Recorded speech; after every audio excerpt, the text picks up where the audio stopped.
Hi class, welcome to exercise 7L, further transformations of graphs. And before we get started, I should point out that this is exercise 7M in the old textbook. Alright, and in today's lesson, we've only got the one example, and that's example 28, sketching with transformations. But there's a fair bit of pre-learning for this example, and that will be questions 1, 2, 3 and 4 in the new book, and questions 2, 3 and 4 in the old book. Now before we go on with the transformations, you need to check if you need to revise some lessons on graphing, because today we'll be covering graphs of exponentials, circles and hyperbolas. So while I'll briefly revise the key points of those graphs, I will really be assuming that you're already pretty confident with them. Alrighty, I'll see you in the introduction. Transforming graphs can seem complicated at first, but it isn't when you consider these key points. And that is that circles, exponential graphs and hyperbolas all had key features when x was 0 and when y was equal to 0. So throughout this lesson you should be considering what is x minus h equal to when x is equal to h, and what is y minus k equal to when y is equal to k. And I suppose I'm asking questions there, aren't I? Let's start our discussion about transforming with circles. Now circles are described with the equation x squared plus y squared equals r squared. And let me paste one of those in here. So the first thing I notice is that a circle has a middle of 0, 0 and a radius of r. And x equals 0 is the vertical line that goes straight through the center of the circle. Alright, let's mark that in. And y equals 0 is a horizontal line that goes through the center. And let's mark that in as well. So when we move up and down a vertical line, the only thing that changes is the y value. And every point on this line is the distance of r away from the center. So that means that the top point is 0r and the bottom point is 0 minus r.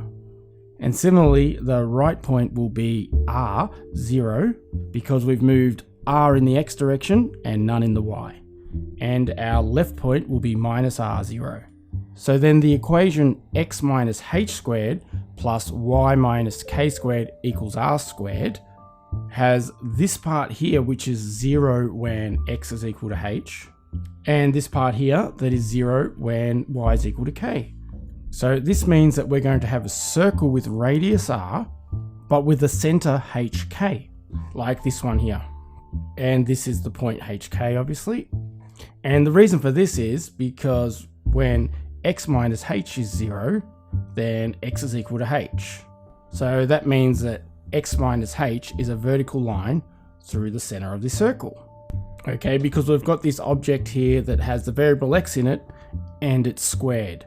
So it's operating like the x squared would in the other circle. And the reason why k is the y value of the center is because y minus k is 0 when y is equal to k. So that makes y equals k the horizontal line through the center. And this is going to lead to us having slightly different key points than the other circle. So just like the circle centered at 0, 0, the top, the bottom, the left and the right points are found by adding or subtracting r from the center point. So when you add or subtract r to the y value of the center of the circle, you find the top and the bottom point. So let's add them on the graph. Adding r to the y value in the center will give us h, k plus r. And subtracting r from the y value will give us an x value of h and a y value of k minus r. And that also means when you add or subtract r to the x value of the center of the circle, you're going to find the left and the right point. So let's put those in the graph. So if we add r to h, we get h plus r, and we've still got k for our y value, and that gives us the right point. And similarly, subtracting r from h will give us the left point. So now that the center is not at the origin, or 0, 0, the intercepts are no longer the top, bottom, left and right points. So, as usual, the y-intercepts are where x equals 0. So therefore the equation comes 0 minus h squared plus y minus k squared equals r squared just by subbing in 0 for x. And of course that's the same as h squared plus y minus k squared equals r squared, because 0 minus h squared is just minus h squared, which is h squared. So back to the equation, if we subtract h squared from both sides, we're left with y minus k squared equals r squared minus h squared. And seeing we're trying to solve for y, when we take the square root of both sides, we're left with y minus k equals plus or minus the square root of r squared minus h squared. And then adding k to both sides, we're left with y is equal to k plus or minus everything in that square root. And from our quadratics unit, we all know that that could have 0, 1 or 2 solutions. It's totally dependent on the contents of the square root. So that's the y-intercepts. The x-intercepts are just where y equals 0. And if we were to sub in 0 for y, our equation would now look like this. And if we were to do all the same algebra as that we did for the y-intercepts, we'd get x is equal to h plus or minus the square root of r squared minus k squared, which is almost the same. We've just switched the h's and the k's around. And of course, because there's the plus and the minus square root, there could be 0, 1 or 2 solutions. Now, if you remember back up on the graph, I deliberately drew it in this way so that we'd have 2 solutions for the x and the y intercepts. So let's mark in the x-intercepts. Okay, so that was h plus or minus the square root of r squared minus k squared. And of course the y-intercepts, which had the y value of k plus or minus the square root of r squared minus h squared. Alright, so let's have a look at what's going on with some circles in this GeoGebra applet. Alright, we're starting here with a circle centered at the origin, 0, 0, and it has a radius of 2. And you can see on the second line of the equation over here, we've got x squared plus y squared equals 2 squared. And this is exactly what you'd expect to see after our lessons on graphing circles. So the circle is every point that is exactly a distance of 2 away from the origin. Now, if I move h to 1, the whole circle moves to the right.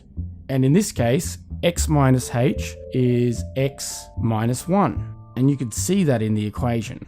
X minus 1 plus y squared equals 2 squared is the equation that forms this circle. Because when x is equal to 1, then this bracket here is 0. And of course our vertical line passing through the middle of the circle is x equals 1. You can also see that as the x values at the top and the bottom of the circle. And if I was to make h a 0 again, the points at the top and the bottom of the circle have 0 as their x value. Alright, let's make h equal to minus 1 this time, and k equal to 2. I'm going to have to zoom out to see this thing. And when h equals minus 1, then we're moving to the left, and when k equals positive 2, we've moved the circle up 2. X plus 1 is 0 when x is equal to minus 1. So it's no surprises that the vertical line x equals minus 1 is the vertical line that moves through the center of the circle. And because this bracket here that has the y in it is y equals minus 2, then this is 0 when y is equal to 2, so it's no surprises that the horizontal line that passes through the center is y is equal to 2. You can see that the top has a y value that's 2 more than the y value in the center. Okay, so 4 is 2 more than 2. And the right value has an x value that is 2 more than the x value in the center. So 1 is 2 more than minus 1. And minus 1 minus 2 is minus 3. And 2 minus 2 is 0. Now, there's only one x-intercept here, so that's not very interesting.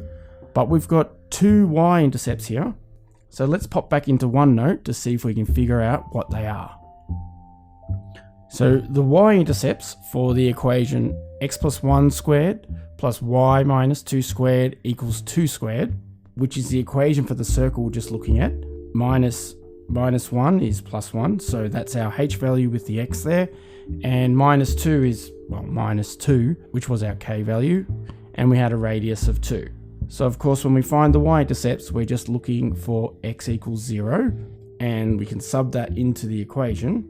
And 0 plus 1 is 1, and 1 squared is 1. So we're left with 1 plus y minus 2 squared equals 4. Hopefully it's not too controversial to say that 2 squared is 4. And subtracting 1 from both sides, we're left with y minus 2 squared equals 3, which means y minus 2 is plus or minus the square root of 3. So therefore our y-intercepts are where y is equal to 2 plus or minus the square root of 3. And you can check yourself later on, but I've already done this on the calculator, and 2 plus the square root of 3 is around about 3.73, and 2 minus the square root of 3 is around about 0.26. Let's pop back to GeoGebra and see if we've got 3.73 for the top intercept and 0.26 for the lower one. So that top one looks like it's halfway between 3.5 and 4, so that's probably close to 3.73, but let's zoom in a little bit. Yes, it's between 3.6 and 3.8. Let's keep on going. So it's 3.7 and a little bit more. So yes, it's very close to 3.73. All right, let's have a look at that bottom one. And I'm going to scroll down there. Hopefully we can get there quick enough. So we're in the right area. Let's zoom in a little bit. So we're looking around about 0.26. And taking into account all the rounding I did, it is the right answer. Alright, so they're transformed circles. Next, we're going to look at exponentials, which we always described with the equation y equals a to the x. And when we graph them on a set of axes, because a to the 0 equals 1 for any real number that isn't 0, then we had this point on the curve. And that's where x equals 0, then y must be 1. And because a to the 1 is equal to a, we've always got a point y equals a when x is 1. And that would mean that the graph would shoot off exponentially as x got bigger. Then on the other side of the y-axis, when x is minus 1, y is 1 divided by a. Because a to the minus 1 is 1 on a by definition. And as x goes more towards negative infinity, y gets smaller and smaller. But y is always going to be a positive number, so we're getting closer and closer to y equals 0. So that means that we've got an asymptote, y equals 0. So therefore y equals 0 is important, but you can see how I drew one half first and the other half second.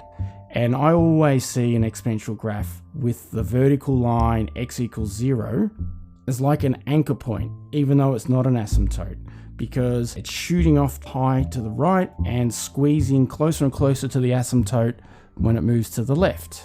So keeping those in mind, if we were to have the equation y equals a to the x minus h plus k, then if I was to subtract k from both sides, we would end up with y minus k is equal to a to the power of x minus h. And by putting brackets around these parts of the equations, you can see this part here is 0 when y is equal to k, and this part here is 0 when x equals h. So we've got y with a constant equals a raised to the power of x and a constant. So if we presented something like the original equation, y equals a times x to the minus h plus k, and then if we were going to graph that equation on these axes here, then we'd have the horizontal asymptote y equals k, because y minus k equals 0 when y is equal to k. And if I was to draw a line x equals h, we could use it as a guide for drawing the rest of the curve, because when x is equal to h, y is going to equal h minus h plus k, which equals 1 plus k. Okay, because h minus h is 0, and we'd have a to the 0, which is 1, plus the k. So therefore we'd have a point that's got the x value h plus the y value k plus 1. Okay, so it's on this line and it's 1 higher than the asymptote y equals k. And when x is equal to h plus 1, then y is going to equal a to the h plus 1 minus h plus k, which equals a plus k. And of course that's because h plus 1 minus h cancels out the h's, and we're left with a to the power of 1. And anything raised to the power of 1 is itself. So we'd have this other point that has an x value 1 more than this vertical line, and it would have a k value that is a above the horizontal asymptote. And of course, if x had a value of 1 less than h, we'd end up with a y value of k plus 1 over a. And that's because when we subtracted away the h's, we'd just be left with a to the minus 1, which is 1 on a. So we can mark that point in 2. So to the right of that vertical line, we would shoot up exponentially, and to the left of it, we would pass through that point and get closer and closer to the asymptote. Of course, never touching. And so of course, while you definitely want to take notice of that horizontal asymptote, it's nice to think about that vertical line because, as I said, it's an anchor to the whole exponential. Now for other key points, we would consider the y-intercept, and of course that's where x equals 0, and there's always going to be one because y equals a to the x minus h plus k is a function, and you can raise a to any value, right? And that means that y is going to equal a to the 0 minus h plus k just by subbing in 0 for x, and that of course becomes a to the minus h plus k, or you could rewrite that as k plus 1 divided by a to the h. Depends which is easy for you to work out. And as always, the x-intercepts are where y equals 0, so that means 0 is equal to a to the x minus h plus k when we sub in 0 for y, which becomes minus k is equal to a to the x minus h when we subtract k from both sides. So if k is negative, then minus k is positive, and we can solve this using log base a, and that will give us one solution. However, if k is greater than 0, then there's no solution. In fact, if k is greater than or equal to 0, there's no solution.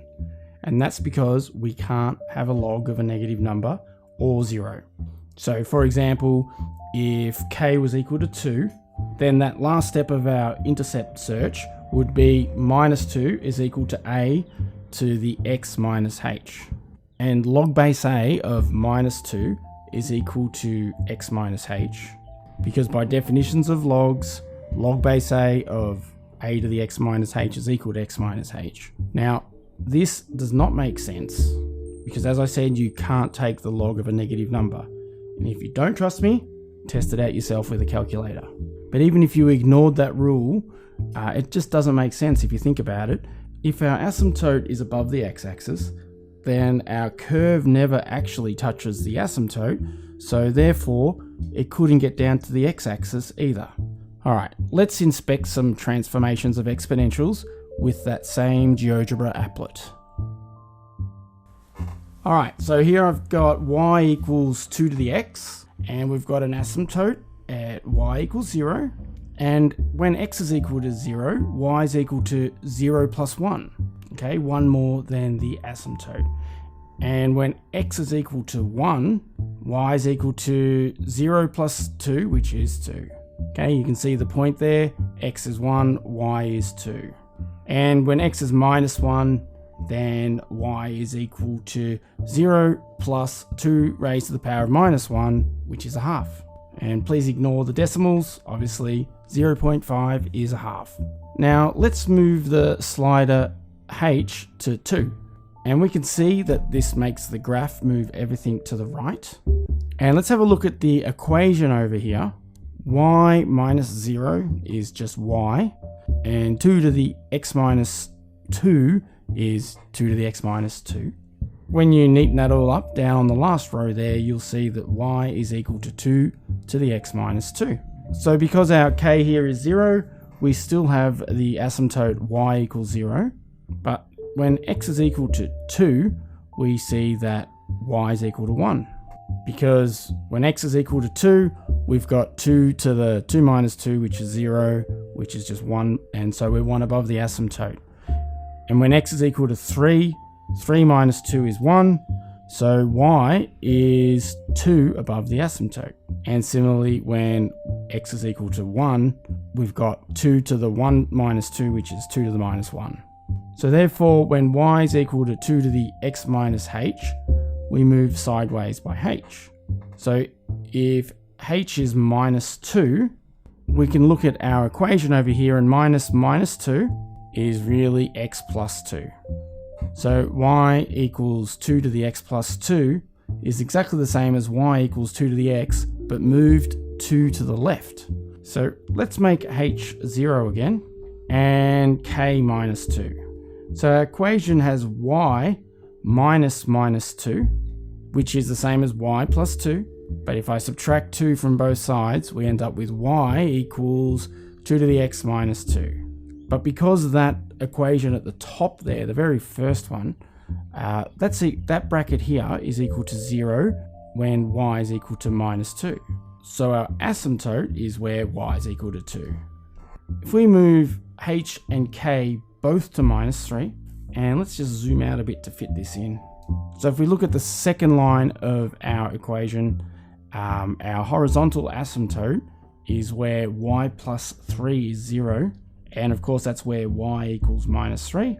And we can see that the point that is 1 above the asymptote is where x plus 3 equals 0, which is x equals minus 3. So despite all these other things we've got written here, so if you look at the last line of the equation, we've got y equals 2 to the x plus 3 minus 3. But you could work backwards to the first line of the equation, and we've got some expression here that involves the variable y. And that's equal to 2 raised to the power of another expression that involves the variable x.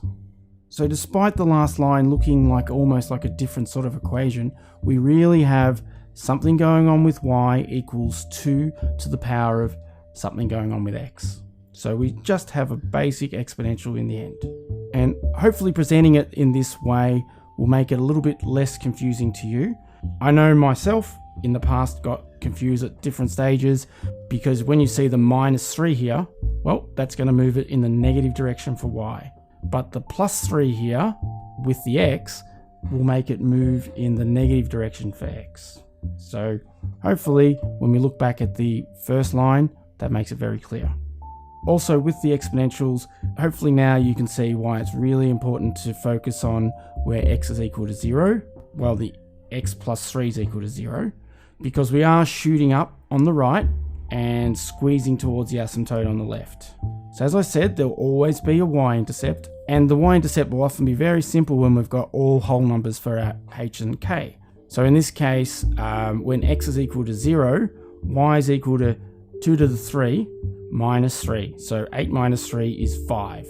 However, the x-intercept is not so easy. We can see it somewhere between minus 2 and minus 1. And we're going to have to go back to OneNote to figure this out.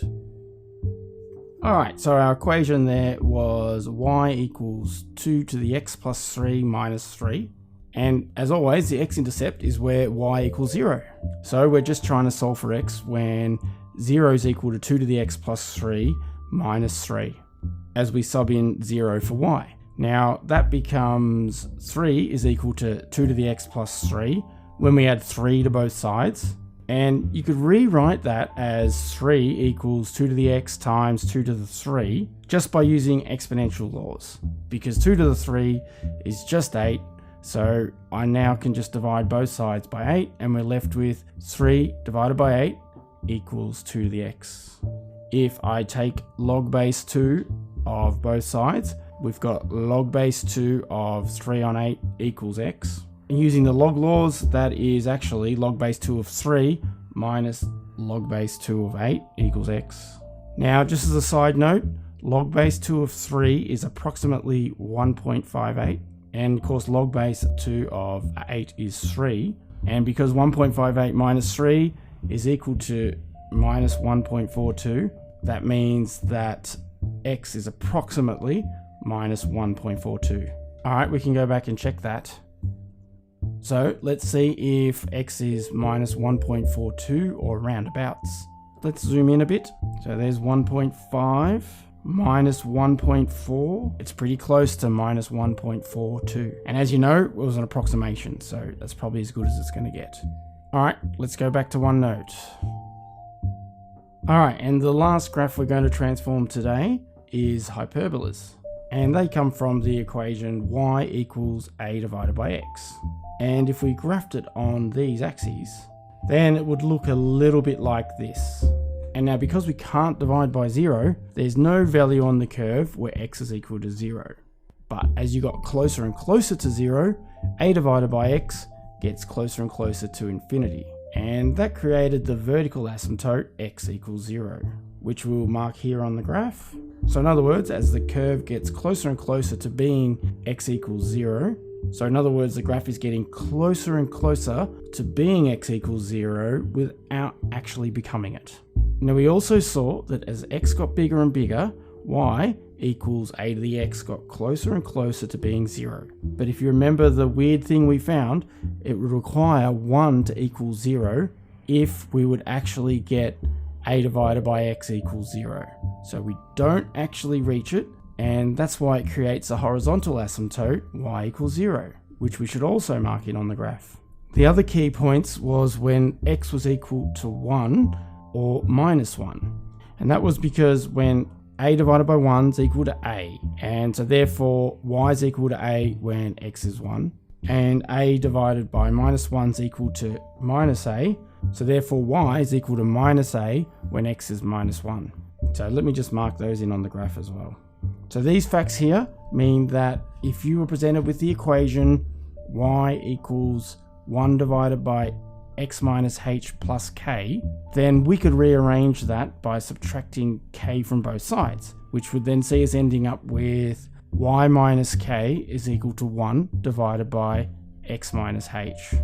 And this is significant because this y minus k is 0 when y is equal to k, and the x minus h, of course, is 0 when x is equal to h. Also, before I continue with this, I just want to point out that I'm using a equals 1 for simplicity's sake. That could easily be a above the x minus h there. So looking back at the equation here, if we write it out as it originally was, y equals 1 on x minus h plus k, then if we were to graph it on these axes, because the vertical asymptote is all about dividing by 0, x minus h is 0 when x is equal to h. So therefore our vertical asymptote is where x equals h. So let me mark that in here on the graph. And our horizontal asymptote was all about where y is equal to 0. We want to avoid the 1 equals 0 situation, right?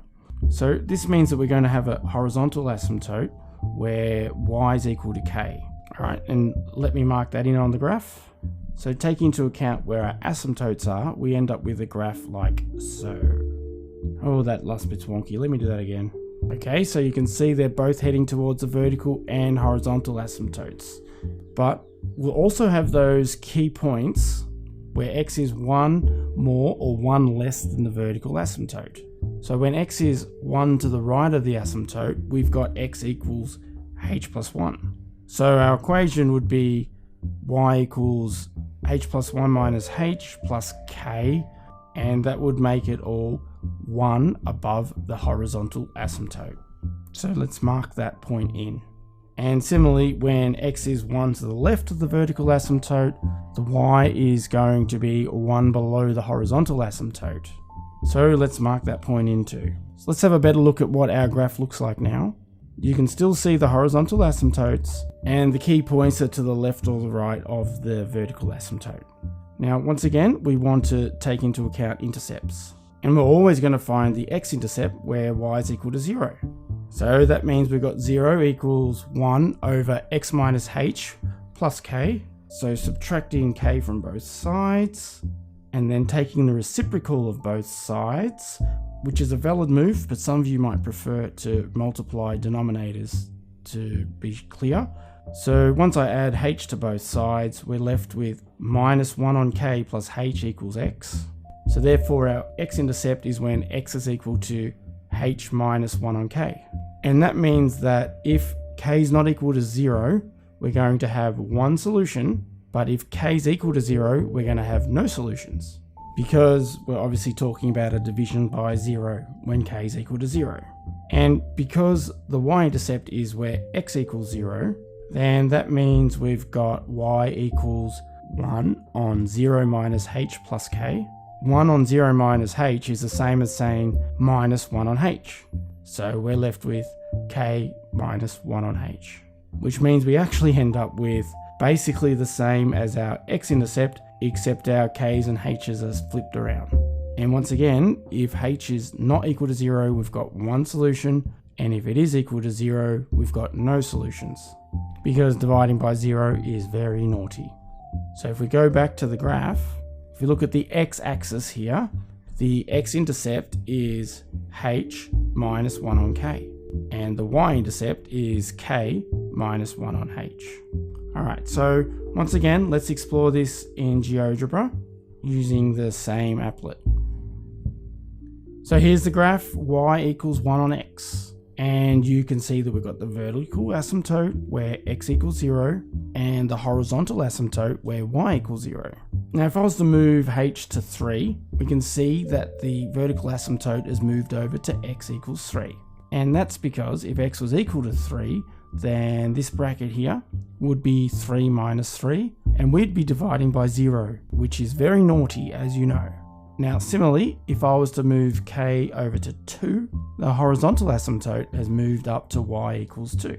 And that's because these brackets here is now 0 when y is equal to 2. And that makes it the horizontal asymptote when that bracket is 0. Of course, this means we can neaten up the equation once again, and minus positive is just minus 2, and adding the 2 across, we've got y equals 1 divided by x minus 3 plus 2. So just like the exponential, if you look at this equation, we've got a minus 3 with the x, but we're moving in the positive x direction. Whereas the plus 2 over here makes the y move in the positive direction, which is once again why I have started off writing equations like we see in the first and second lines. Now also note that I've marked in the points that represent x 1 or more less than h. So let me move h back to 0 and k. So you can see here we've got 1, 1 and minus 1, minus 1. So moving them back to h equals 3 and k equals 2. 4 is 1 more than 3. So the y value associated with is 3, which is 1 more than 2. And similarly, 3 minus 1 is 2. So the y value associated with that is 1 less than the horizontal asymptote. Now, once again, I haven't marked in the intercepts. So let's go back to OneNote to figure those out. Alright, so for our equation, y equals 1 on x minus 3 plus 2. And of course our x-intercept is where y equals 0. So 0 equals 1 on x minus 3 plus 2.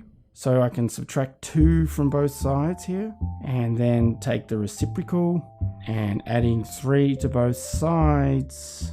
3 minus a half is 2.5, so therefore x is 2.5 at our x-intercept.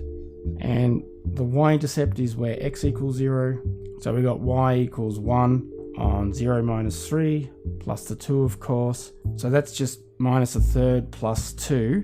And I know we're going to have to look through decimals, so 1.6 recurring. And of course, when I say look through decimals, that's because we're going to go back to GeoGebra and check. We're looking for x-intercept of 2.5 and a y-intercept of 1 2/3, or 1.66. Okay, so we don't need much of a zoom to see our x-intercept is 2.5. And we can see our y-intercept is between 1.5 and 2. So we're in the ballpark. So let's zoom in a little bit. 1.6. It's getting closer to 1.7. So we're close to 1.66. And on we'll go. So yes, that's worked out for both of them. Alright, let's go back to OneNote. So that's the concepts behind what we're going to do today. You should pause that video now and do building understanding questions in the new book, which translates to question 1 in the old book. And then when you come back, we'll get stuck into our only section. The key aspects of circles, exponentials, and hyperbolas are where x equals 0 and y equals 0. So when we sub in x minus h for x and y minus k for y, these key aspects transfer to where x minus h is 0, which is just where x equals h, and y minus k equals 0, which is y equals k. So during our introduction, we had a very deep exploration of this, which included GeoGebra applets. But before we go on with the example, let's summarize how we turn the equation into the key points of the graph. So first we looked at circles, which had an equation of x minus h squared plus y minus k squared equals r squared. So this was a circle with a radius r and a center hk. And that would look something like this. So we'd mark in the center as hk. So with a radius of r, all points on the circle are a distance r from the center, which just means that all points are a distance r from hk. So that means the top point is r away, but directly up in the y direction. So that is hk plus r, which would be here on the graph. And the bottom point would be hk minus r, which would be here. So obviously they've both got this same x value as the center, it's just up or down r. Using the same logic, the left point will be h minus r, k, which I can mark on the graph, and the right point is h plus r, k, which is here. And then we did some algebra to find out where our x and y intercepts are. So x-intercepts are where y equals 0, and we figured out that that was x equals h plus or minus the square root of the radius squared minus k squared. And our y-intercepts are where x equals 0, which was where y is equal to k plus or minus the radius minus h squared. And of course these could have 0, 1 or 2 possible solutions. And I'm not sure if I remembered to mark them in on the graph. No, I didn't. Let's mark those in. And another graph we're taking into account today are the exponentials. And today they'll be presented in the form y equals a to the x minus h plus k, which when you subtract k from both sides is the same as saying y minus k is equal to a to the x minus h. So that would give us a horizontal asymptote where y minus k equals 0 or y equals k. So let me draw some axes for that and mark in the asymptote. So before I draw the graph, we also know that when x is equal to h, y is going to equal k plus 1. If we mark in x equals h, then the point on the graph here will be 1 higher than k. So let me mark that in. And when x was equal to h plus 1, we knew y was going to equal k plus a. So let me mark in that point. And when x was equal to h minus 1, y was equal to k plus 1 on a. And let me mark that point in. So the graph is going to go through all those points obviously, but to the right it shot up exponentially, and to the left it would squeeze towards the asymptote. And you can see that we've got a y-intercept here, but no x-intercept. And of course the y-intercept is where x equals 0, and so that would mean that y is equal to a to the minus h plus k, and there would always be one of these intercepts.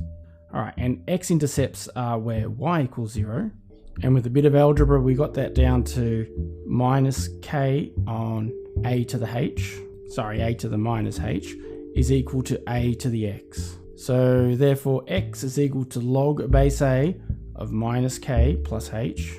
And because we can't take a log of a negative number, there's one solution only if minus k is greater than 0, which is the same as saying k is less than 0. Otherwise there's no solution. And you could see on the picture I've drawn above, there's no x-intercept there. And finally, we looked at hyperbolas, where today we're going to be working with y equals 1 on x minus h plus k. And if we subtracted k from both sides, that's the same as saying y minus k is equal to 1 on x minus h. So this gave us a horizontal asymptote of y equals k and a vertical asymptote of x equals h. So when we were starting to draw the graph, we would have our vertical asymptote of x equals h and horizontal asymptote of y equals k. Then the graph would look like a normal hyperbola around that. It's just that we'd have these asymptotes rather than the x and y axis as normal. Also, if x was equal to h plus 1, so when you sub in that for the equation, the two h's there cancel each other out in the denominator, and we're left with k plus 1. So that means that the point h plus 1, k plus 1 is on the graph, And similarly, when x is equal to h minus 1, and then substitute that into the equation, then we'd get y equals k minus 1. So the point x equals h minus 1 and y equals k minus 1 is also on the graph. And we also worked out how to find these intercepts, because the x-intercept is where y equals 0, and we found that that was where x is equal to h minus 1 on k. And there was one solution if k wasn't equal to 0. Similarly, a y-intercept is where x equals 0, and we found that was where y equals k minus 1 on h. And that had one solution if h was not equal to 0. So that's all the facts from our introduction. You might want to base your notes upon these. Anyhow, let's get on to example 28, where we're going to sketch the following graphs and label all important features. Part A has x minus 2 squared plus y plus 3 squared equals 9. So we've got x something squared plus y something squared. So we've definitely got a circle, and 9's equal to 3 squared, so the radius is 3. So x minus 2 is 0 when x is equal to 2, and y plus 3 0 is when y is equal to minus 3. So therefore our center is at the point x equals 2 and y is equal to minus 3. So we've got a radius of 3, so our top point will be this center point with 3 added to the y value. Whoops, I should have written that as minus 3. Okay, our center will be 2 minus 3. So therefore the top is 2, 0. The bottom will be 2 in the x value and minus 3 in the y value. So the bottom is at 2 minus 6. So we subtract the radius from the x value for the left point. So 2 minus 3, so we've got minus 1 minus 3. And we add the radius to the x value for the right point. So we've got 5 minus 3 for the right point. So far we've got the center, top, bottom, left and right points. The next thing I want to find is the x-intercepts, which is just where y equals 0. And of course the y-intercepts, which is where x equals 0. So for the x-intercepts, we just sub in y equals 0. And of course 0 plus 3 squared is just 9. So subtracting 9 from both sides, we're looking for where x minus 2 squared is equal to 0. And clearly that's where this is equal to 0, so that's just where x equals 2. And we already found that for our top point. So we've got x is 2 and y is 0 there, so we won't need to mark in the x-intercept. Alright, let's have a look at the y-intercepts by subbing in 0 for x. 0 minus 2 is minus 2, and that squared is 4. And when I subtract 4 from both sides of the equation, we're left with y plus 3 squared equals 5. So y plus 3 is equal to plus or minus the square root of 5. And when I subtract 3 from both sides, we find y is equal to minus 3 plus or minus the square root of 5. And I worked this out a little bit earlier. So we're looking at approximately minus 0.76 and minus 5.24. So let's draw in some axes for that circle, and let's mark in all the points we know. So first thing I'm going to do is I am going to put in the horizontal and vertical lines. So we had x equals 2. So there we go, x equals 2. And y equals minus 3. So that makes it nice and easy to find the center of 2 minus 3. So we did some algebra before to find the left point, but after you've done this, you might not really need to do that. Sometimes finding the center is enough, because you can see that 3 to the left is this point here, minus 1, minus 3. And 3 to the right is this point here.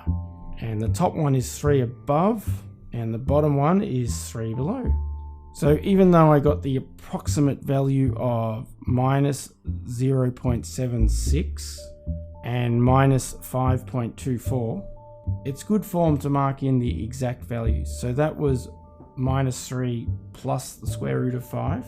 And this one here is minus 3 minus the square root of 5. And that's definitely going to help guide my circle, by the way. So let's have a go at drawing this quarter here and this quarter here. That is much better than usual. So see if I can mimic it on the top right side here. Not bad. And the last quarter. Well, you can see that I've had to sort of work around my lack of artistic skills. But all the key points are marked in here.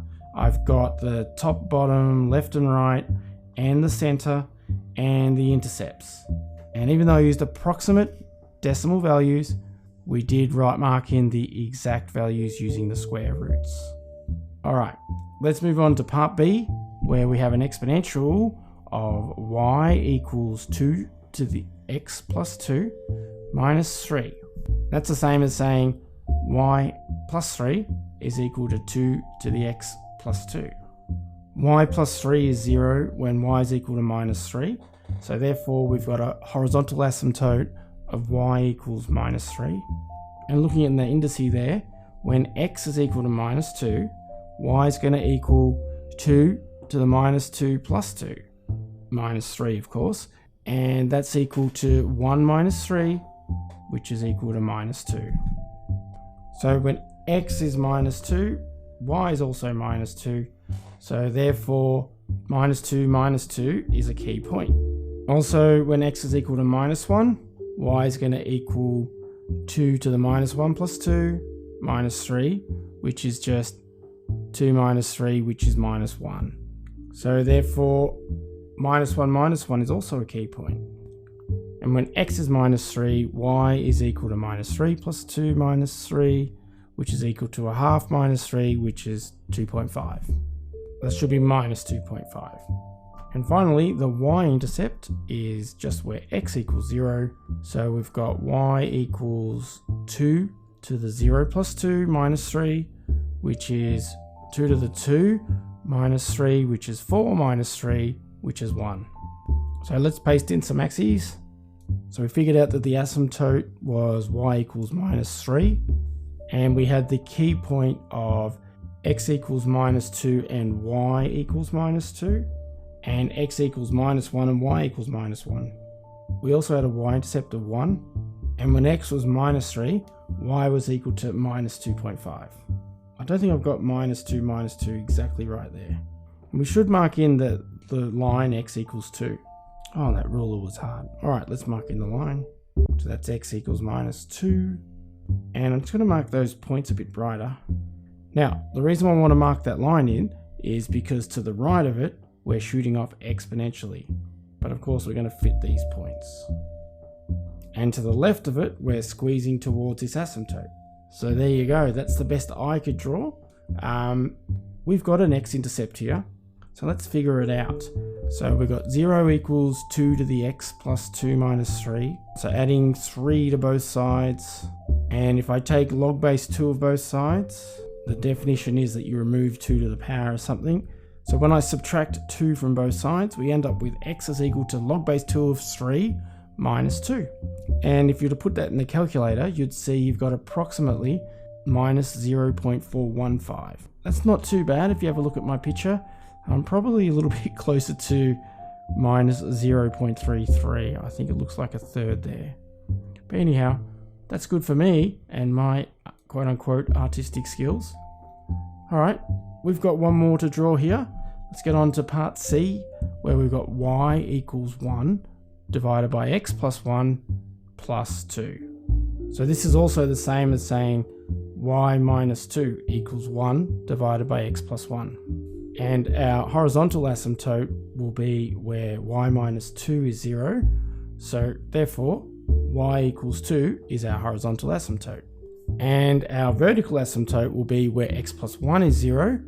So x minus 1 is our vertical asymptote. So the two key points we're looking at is when x is 1 more or 1 less than minus 1, the vertical asymptote. So when x is equal to minus 1 plus 1, that's 0. Okay, so that's the point just to the right of the vertical asymptote. And in that case, y is going to equal 1 over 0 plus 1 plus 2. So that's just equal to 3. Okay, so when x is 1 to the right of the asymptote, y is going to equal 3. And when x is 1 less than the asymptote, we're looking at x minus 1, which is minus 2. And in that case, y is going to equal 1 over minus 2 plus 1, plus the 2 of course. And minus 2 plus 1 is minus 1. So we've got minus 1 plus 2, which is just 1. And I should have written x equals minus 1 here. So yeah, that might make it clear that we're talking about the vertical asymptote there. Alright, and before I go on looking at the intercepts, this top key point is where x equals 0. So this is also our y-intercept. So we won't need to work that one out, but our x-intercept is where y equals 0, and we certainly didn't find one of those there. So let's sub in y equals 0 to our equation and subtract 2 from both sides. And taking the reciprocal, we've got minus a half equals x plus 1, and subtracting 1 from both sides, so minus 1 minus a half is minus 1.5. It might look nicer if you write minus 3 on 2, but whatever. Alright, it's time to paste in some axes for this. So let's mark in the vertical asymptote. So that's x equals minus 1. And our horizontal asymptote of y equals 2. If you remember, one of our key points was the y-intercept, and that was where y is equal to 3. And our other key point was where x is equal to minus 2, y was equal to 1. So our curves are going to take on this sort of a shape. Oh, I'm not so good with the asymptotes, but we're thereabouts. Now, this point here should be minus 1.5, and it's pretty close to that. So that's all the sort of graphs we're drawing today, okay? There's probably been more explanations why than examples. So that's a good chance for you to think about them, but you do need to practice. But you should take note that we've been pretty consistent all year using A, H, and K for transforming graphs. So you might recall parabolas where y equals x squared were transformed using y equals A times x minus h squared plus k.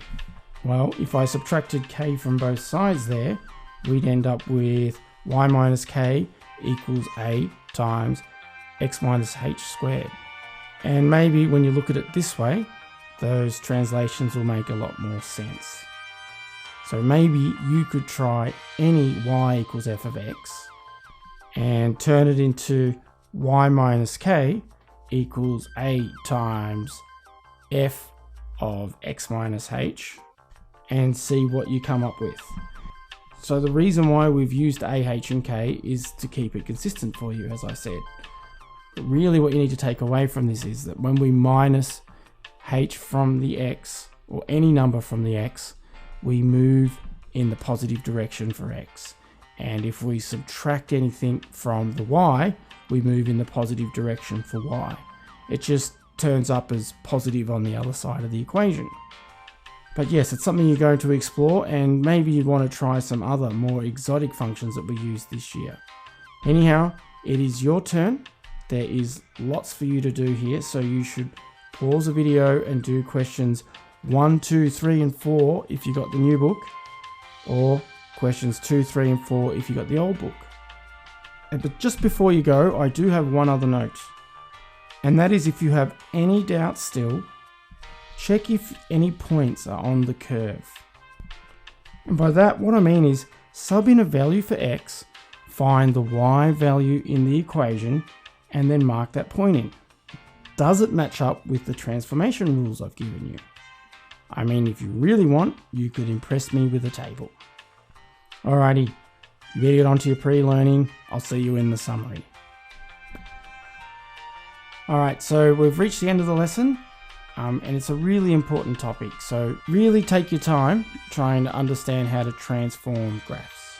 Think about the concepts behind the rules, and if you need to, draw tables to mark in points, whatever works for you, but this is a super important topic for VCE. And this is the last lesson of this unit. And not only is this topic important for VCE, but our last lesson, looking for rates of change, combined with this, will become super important in your calculus units. Also, the way we dealt with polynomials earlier in the unit is also very, very important.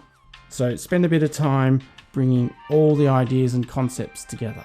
Anyhow, out of this lesson, successful students will understand the effect of translation on graphs of circles, exponentials, and rectangular hyperbolas. Be able to determine the center of a circle and the asymptotes of exponentials and hyperbolas from the equation of the transform graph. And finally, be able to sketch the graphs using the transformations. Alright, so there we are. Keep working hard, as always, and we'll see you in the next lesson, be that in a video or the classroom. Bye!